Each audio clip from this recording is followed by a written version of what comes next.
خالق الوجود من العدم وجاعل النور من الظلم ومخرج الصبر من الألم وملقي التوبة على الندم فنشكره على المصائب كما نشكره على النعم ونصلي على رسوله الأكرم ذي الشرف الأشم والنور الأتم والكتاب المحكم وكمال النبيين والخاتم سيد ولد آدم الذي بشر به عيسى بن مريم ودعا لبعثته إبراهيم عليه السلام حين كان يرفع قواعد بيت الله المحرم فصلى الله عليه وسلم وعلى أتباعه خير الأمم الذين بارك الله بهم كافة الناس العرب منهم والعجم. فالحمد لله الذي لم يتخذ ولدا ولم يكن له شريك في الملك ولم يكن له ولي من الذل وكبره تكبيرا. والحمد لله الذي أنزل على عبده الكتاب ولم يجعل له عوجا.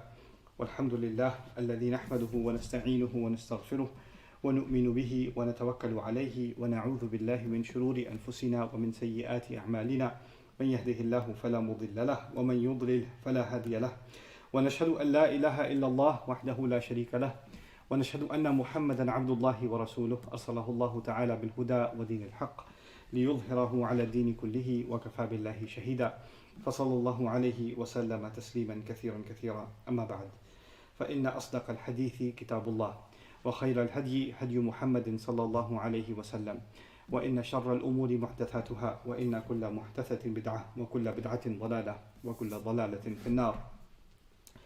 قال الله عز وجل في كتابه الكريم بعد أن أقول أعوذ بالله من الشيطان الرجيم: يا بني أقم الصلاة وأمر بالمعروف وانهى عن المنكر واصبر على ما أصابك إن ذلك من عزم الأمور.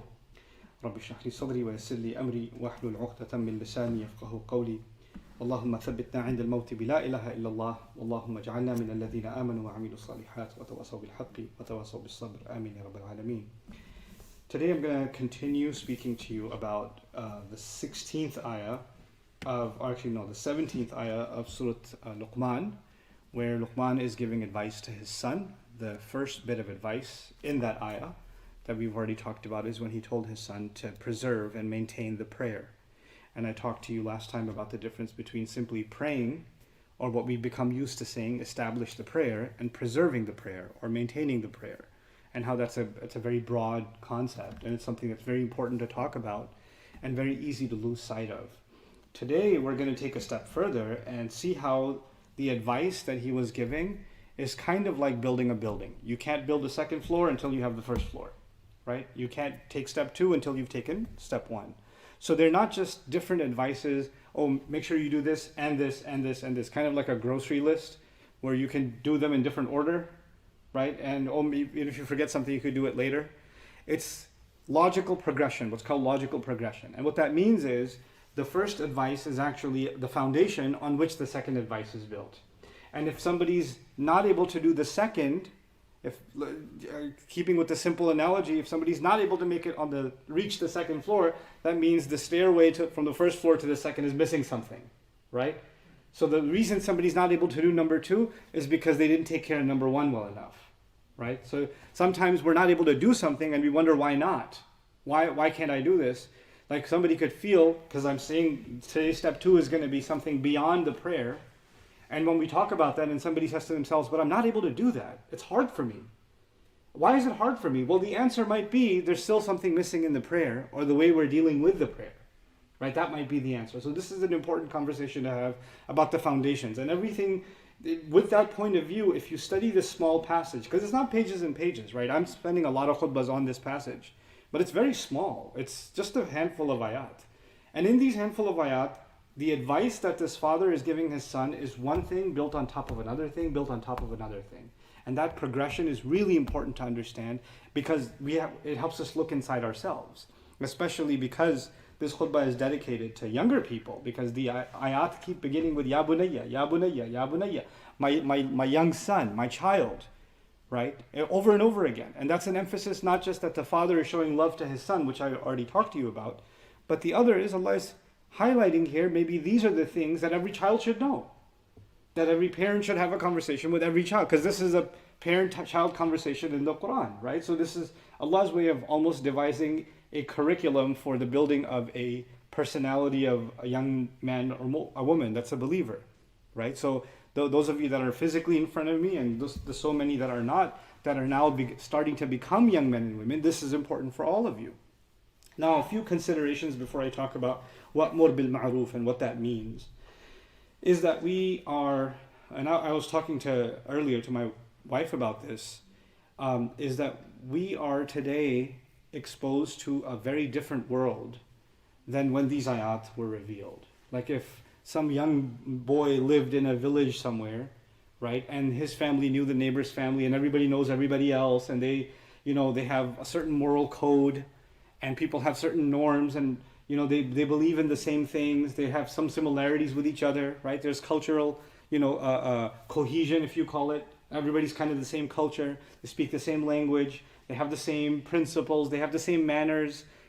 Things are pretty much in sync with everybody else. And those of you that come from different countries, from traditional societies, when you go visit even for vacation and you go back to the home village, you'll see that, right? But you don't see that in an apartment building. And you don't see that in a modern suburban neighborhood. Everybody's different. You might even not ever even know your neighbor. So we're not all the same at all. In fact, your neighbor might even speak a different language than yourself, completely different religion, completely different norms, completely different everything. From food to dress to, priorities, everything is different, right?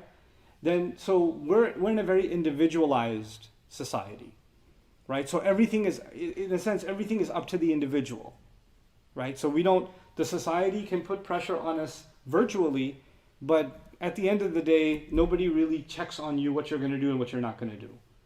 Even the larger family structures that used to be there, that put people in check, they're not there. And if a young man or young woman wasn't doing something right, or they were being lazy in something, then there could be the uncle who corrects them. There could be the older brother who corrects them. There could be the neighbor that could correct them.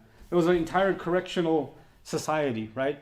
We looked out for each other. We watched out for each other's kids, each other's families, and that was the environment. But that's no longer the environment, right? We're in the environment where you have to stay, at a safe distance from all strangers. I'm not just talking about Corona, but just generally, socially too, right? We don't know, if you don't know somebody, they're a stranger, then keep a safe distance. So strangers are not a source of safety anymore, or our neighbors, our communities. They're a source of just make sure you lock your door, right? So it's a very different world in that sense. But it's also a different world in other senses. And that is that, even if somebody wanted to be bad or do something terrible, it was really hard to do. It wasn't easy. It wasn't easy to sneak out of the house. It wasn't easy to gain access to something, or to get together with somebody you're not supposed to get together with, to see something you're not supposed to see, to talk about things you're not supposed to talk about, to hear things or read things you're not supposed to hear or read. All of that stuff was very difficult. You had to make a lot of effort to do something messed up. And it had to be very secretive and very, inconvenient and scary too. But then what's happened for us, for most of you, as you're growing up, you don't know what that world is. It's almost like I'm talking about an imaginary world. In the world you live in, if you want to see something, you can just tap your finger and you can see it. You want to hear something, you can tap your finger and you can hear it. There are words that I never heard when I was growing up until I was a certain age, then I came to hear of them, right? But those are the same words that someone today could be 5 years old, 4 years, even younger, and they would know them. Even worse, not only know them, sometimes parents are teaching them to them, and then making videos about them and putting them online saying how cute my son, cusses like a sailor, or whatever, my baby. Like, to them it's cute. So censorship, for all practical purposes, is gone. Access is completely open. And you don't have to make any effort to have access to bad things. You have to make zero effort now. It's all accessible to you all the time. And so things that were wrong all along and have always been wrong are now no big deal. So forget that they're not wrong. First of all, they're no big deal. In most places, they're even being celebrated. They're called freedom. So it's something ugly and something evil and something that harms you inside. It ruins your insides, but it's being called freedom, right? And we're being brought up in a society, in a worldwide society, where in the name of freedom, all the things that Allah detests for us, that are harmful for us, are being beautified and being made to seem like this is what being modern looks like. This is what being free looks like. This is what being liberated looks like. Now the word liberated or modern or free or progressive, or these are good words. They're not bad words, But these words are now associated with celebrating disobedience to Allah.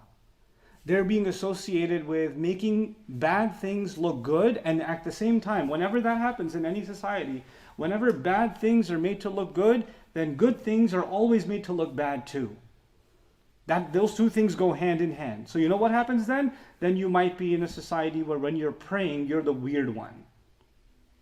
Right? If you're not using bad words and you choose to use good words, then you're the strange one. If you don't participate in a gathering where people are talking trash about each other and insulting each other, and you refuse to do so, you're the strange one. If you're the one playing sports and all the kids are praising themselves, oh yeah, I'm number one. Oh, nobody can touch me. And they're talking smack about themselves and putting somebody else down. You're garbage, you're this, you're that. And you're not doing that, you're the weird one. So every time you don't do something wrong and you stick to something right, there's something wrong with you. You should be like everybody else. You should fit in. What does Allah say in this ayah? That the father is telling his son, he said, preserve and maintain the prayer. Then he told him, wa'mur bil ma'ruf.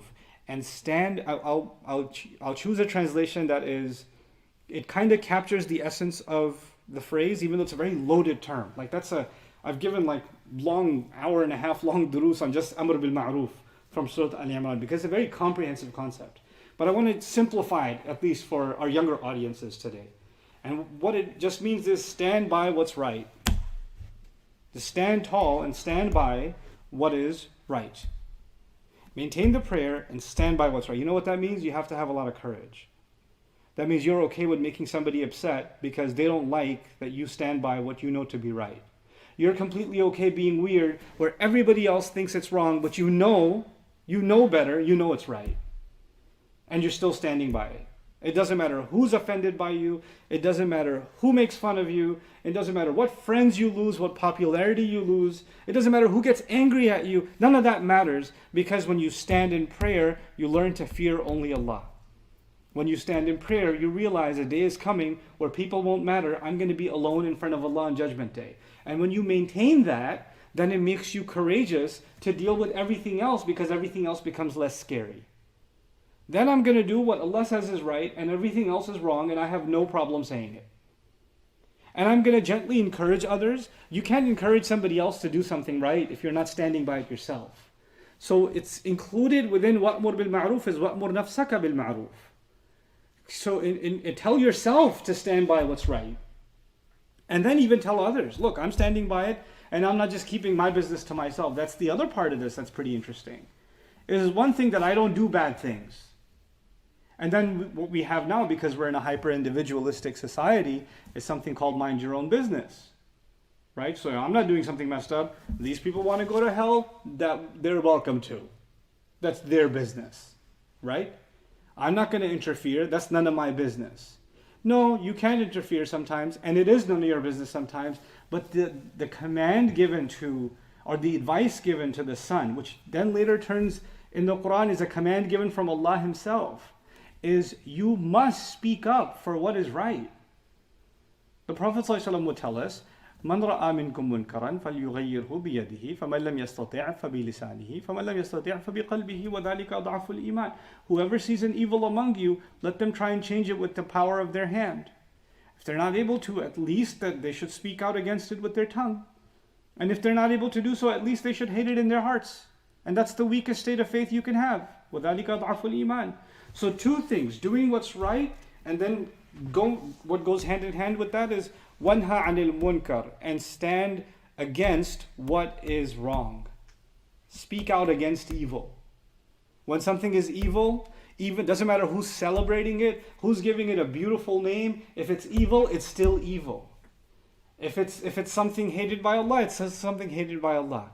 If it's something against the fitrah, the nature that Allah created human beings with, then it's still against the fitrah and nature that the human beings were created with. We can't change morality. That's something you guys should know. What used to be okay 10 years ago and what used to be bad 10 years ago has changed. But morality has changed. So some things that were weird are now normal, right? And some things that were okay are now extreme. There are societies in the world where anybody who prays 5 times a day is considered an extremist. And they're under watch and surveillance because it's too extreme for that society that somebody would pray. There are societies in the world today where if a woman is wearing hijab, that can be considered a crime against the state.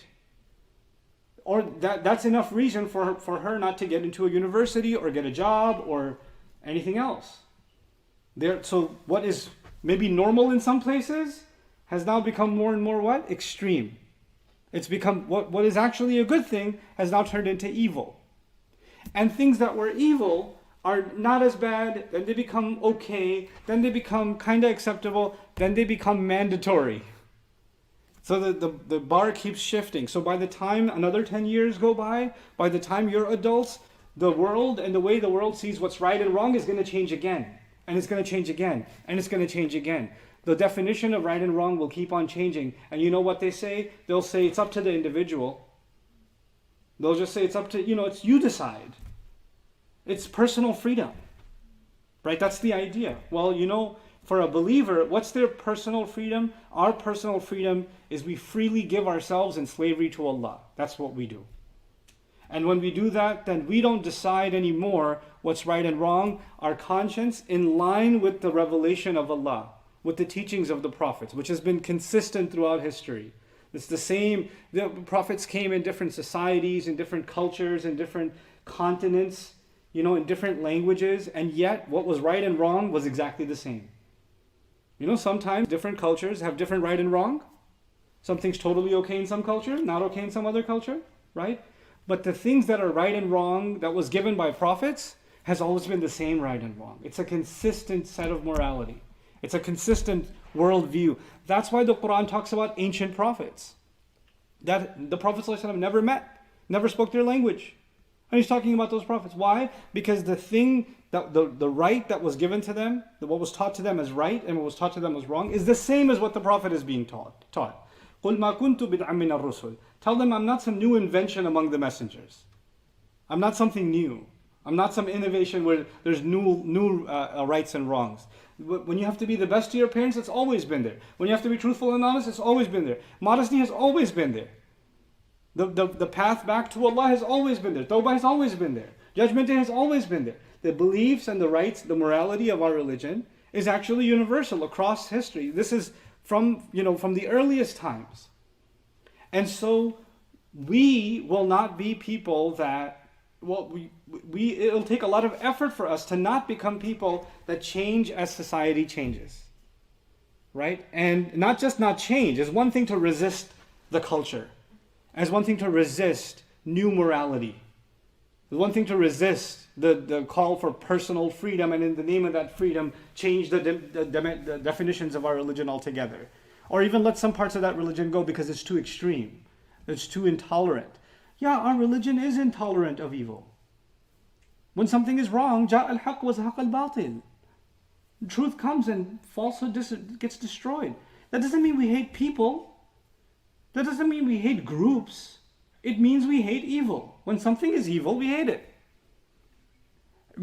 Our intolerance for an idea and our love for another idea, our intolerance for certain actions and our love for other actions does not make us love and hate people. But you know what? Others will try to confuse those two things together. Oh, if you hate these actions, that must mean you hate the people who do these actions. Right? Therefore, you're intolerant. No, the prophets, nobody loved the Quraysh. Nobody loved the Quraysh more than Rasulullah sallallahu alaihi wasallam. No one. He was crying for them. And the Quran is very direct and very critical of the Quraysh at the same time. No one loved their people more than Nuh alayhi salam. But the Quran, Nuh alayhi salam is calling them out for 950 years. That doesn't mean he hates them. In fact, all the way till the end, Ya qawmi, Ya qawmi, Ya qawmi, my people, my people, my people. He didn't even say disbelievers, hypocrites, filthy people, dirty idolaters, etc. He didn't say any of that stuff. He said my people. You know what that means? He loves them. So that's not, so others will try to confuse these two things together. Just because we have the right code and we stand by that code must mean that we hate anybody who doesn't believe in our code. No, of course we know people believe in other things. We know that. But that doesn't mean that our love for someone is going to soften our beliefs about what's right and wrong. That's what he's telling his son. He's telling his son, when you make the prayer right, then you're going to have the courage to speak up for what's right and speak out against what's wrong. And when you do that, stuff will happen. It's not, you don't just say that and get away with it. You can pray and be done with prayer and then live your life and nothing will happen to you. But when you pray, and you pray the way you're supposed to, and then it gives you moral courage, and then you speak up for what's right, and you speak out against what's wrong, then people will give you consequences. You might lose your job. You might get bullied at school. You might get harassed. You might get, heckled, and you might get bullied online. All kinds of things can happen. But people will not like you for standing up for what you believe. They won't tolerate it. You need to get in line with everyone else. And when that happens, that's when we understand the last part of this ayah. وَاصْبِرْ عَلَى مَا أَصَابَكَ. Persevere. You need to stand and take it. Take the hits. Have grit. You know what grit is? Sabr is, one of the meanings of sabr is in fact grit. Grit is when you're pushing and you're exercising and you're working hard, or you're lifting a weight and your body's about to give up. And mentally you're like, I can't do anymore, and you push yourself through anyway. You have to have toughness inside you to be able to withstand when somebody is going to be confrontational with you. Because for a lot of us, we don't want confrontation. If somebody's going to say something that we know that we're not going to like, we'd rather not even put ourselves in that situation. We ought to avoid it as much as possible. And in doing so, sometimes we don't speak out for what's right. We don't speak out against what's evil. He says, وَاصْبِرْ عَلَى مَا أَصَابَكَ. Stand tall, persevere, have grit in the face of whatever hits you. It doesn't matter what hits you. Let it hit you. Don't worry about it. This is what happens when somebody prays. Because we know that when we pray, Allah Azza wa Jal sends His protection to us, right? يُرْسِلُ عَلَيْكُمْ حَفَظًا. Quran says He sends guardians over you. So when your family is traveling in a car, there are angels that are security guards all around your car, right? That are keeping the road clear, that are keeping your tires from popping off, that are keeping the engine running. They're keeping somebody else from swerving into you. Anything. Death can happen in any second. We are literally traveling in a hunk of metal at high speeds, right? It can happen at any second for any reason whatsoever, right? But Allah Azza wa Jalla sends guardians over you. But it's not just guarding you from physical harm or guarding you from sickness. Allah especially guards those who stand by Him. Because when you say the right thing, and when you stand tall like that, then you're going to get attacked. And when you get attacked, you need protection. And the protection can only come from Allah. And some people say, well, we don't want to deal with people being offended by us. We have to be afraid of people. What does Allah say about that? فَلَا تَخْشَوْهُمْ وَخْشَوْنِي. Stop being afraid of them. Be afraid of me. That's actually what this ayah is. This ayah at the end of the day is, don't be afraid of them, be afraid of me. Don't live your life wanting to make people happy. Live your life making me happy. Because I cannot control anybody's heart. This is the last thing I'll share with you about this. I cannot control anybody's heart. Allah controls hearts. So it's a formula. When I try to make Allah happy, then when Allah decides, He can make people happy with me too. But when I keep trying to make people happy, and sometimes when we try to make people happy, we make Allah unhappy, and guess what? Those people, after you doing everything you can to make them happy, are still unhappy with you. Allah is very easy to please. People are very difficult, impossible even to please. We live our lives trying to please people. No, please Allah, stand by what's right. وَأْمُرْ بِالْمَعْرُوفِ وَانْهَى عَنِ الْمُنْكَرِ. The last thing that I'll include in this khutbah, because there needs to be some disclaimers with this too. Somebody could hear this and say, I'm ready to stand by what's right. As soon as I'm done watching this, there's going to be a tornado in my family because I just heard this khutbah. so I'm ready to stand by what's right. Well, the word ma'ruf means that which is recognized, that which is known. You really have to know what you're talking about if you're going to stand by it. You can't Google something and say, I know what the hadith says, and now I'm going to stand by it. Wait, hold on. You need a little more depth. You need a little better understanding. You have to learn what is right and learn it properly before you become a warrior to stand by what's right. You guys know all too well what a keyboard warrior is, right? What a troll is. You can become a troll in life too. You know very little, but that little knowledge you have, you're very passionate about it, right? That's also a danger, because shaitan likes you to stay in ignorance, and then in that ignorance make you feel like you're being righteous because you're standing and doing the right thing. Not until you know right. You have to know well. You have to understand something deeply before you can give it to somebody else, right? So this is why all of us at some level have to be sincere, genuine learners of what is right. Allah's word. We have to learn it. We have to spend time learning it. We have to learn things about our Prophet sallallahu alaihi wasallam. We have to learn right from wrong and learn it deeply. Learn it carefully. Not learn it casually. Not learn it in passing. There's enough stuff you do in passing when you're scrolling through your apps on social media. You can watch something for 2 seconds, move on. Islam has been reduced to memes, right? So you can have a meme quoted by somebody, you're like, oh, that's a good one. I'm gonna share that when I've done my Islamic duty. This video, that's 2 minutes long. That's good. I can listen to that. It's 2 minutes. That's about my attention span threshold. You know, I'll share this one. This is good. That's you getting a reminder. Great. But if we're going to become people of Amr bil Ma'ruf and Nahi anil Munkar, then we have to become grateful to Allah. And how do we become grateful to Allah? When Allah has given us His greatest gift, the Quran, that's His greatest gift, then clearly the way to thank Him is to learn it. Because the greatest gift from Allah is He taught the Quran. The greatest thanks to Allah will be to learn it, right? It would be pretty ironic if I had a student, right, who I poured my heart out into teaching, and they never do any assignments, they don't do any homework, they don't spend any time reading what I sent them, no, they don't pay attention in class, and they say to me all the time, I'm so grateful for you, Ustad. In Urdu, I'd say, Shakal dekhiye? Like, what's wrong with you? You know, if you're grateful for me as a teacher, then the first thing I want from you is what? Show me the hard work you're putting in as a student. Grateful for what? That you're just sitting around? What are you grateful for? Allah Azza wa Jal has given us something to learn. So all of what I've shared with this advice that He gave to His son that was so timeless. وَأْمُرْ بِالْمَعْرُوفِ وَانْهَى عَنِ الْمُنْكَرِ وَاصْبِرْ عَلَى مَا أَصَابَكَ. All of that advice will make sense to us. How will we live that advice is when we become sincere learners of what Allah, the gift that Allah Azza wa Jal has given us. So I pray that all of, especially the young audiences that are listening, decide to make dedicated time every day. You guys have time for a lot of stuff. You have time for anime, you have time for PlayStations and Xboxes. Many of you are making dua for the PlayStation 5 to be available in a household near you soon.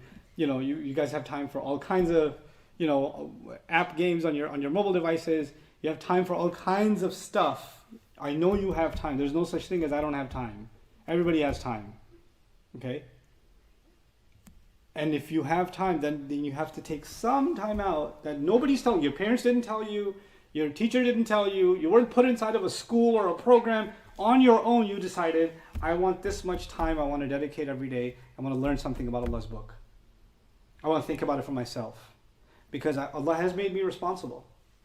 And that's really what He's teaching His son at the end of the day. You have to maintain your own prayer. You have to stand by what's right. Not me tell you to stand by what's right. You have to do that yourself. The more the earlier age you do that in, the better for you. The better for you. Inshallah, in next khutbah I'll still be talking about this ayah. There's another dimension of this ayah that I think is important for everybody to hear and me to remind myself of. But we'll pick up from where we left off this week. Barakallahu li wa lakum fil Qur'an al-Hakim wa nafa'ani wa iyyakum bil ayati wa dhikr al-Hakim.